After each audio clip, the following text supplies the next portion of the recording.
Sir నమస్తే. Hello sir నమస్తే sir. నమస్కారం. వాడు సర్పంచ్ గ్రూప్ లో ఇంటికి వచ్చి కొడతానని చెప్పి మాట్లాడుతుంటే ఏం చేస్తున్నారు మీరు?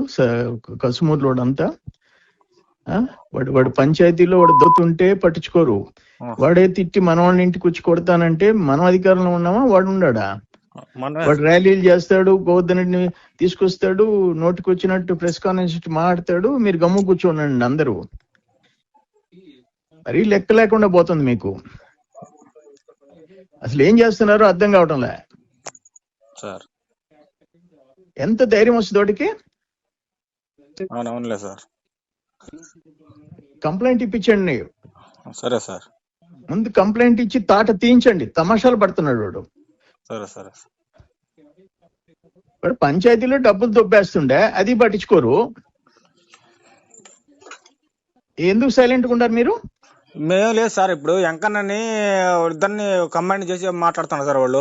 అప్పుడు మనం సర్పంచ్ గురించి చెప్పాలా లేకపోతే వెంకన్న గురించి చెప్పాలని కూడా అర్థం కావట్లేదు. దానివల్ల కదా. ఎవరు మాట్లాడేది? వాళ్ళు మీకు మెసేజ్ పెట్టారు కదా, మస్తాన్ రావు, హరిబాబు అనే వాళ్ళు.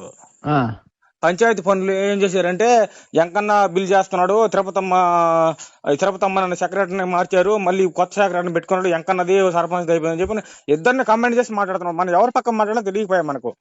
సరే ఆపండి. అవతల్లో వాడు బూతులు తిడుతుంటే ఏం చేస్తున్నారు అని అడుగుతుండే. వెంకన్న సంగతి పక్కన పెట్టండి, నేను చూసుకుంటా, నాకు చెప్పండి.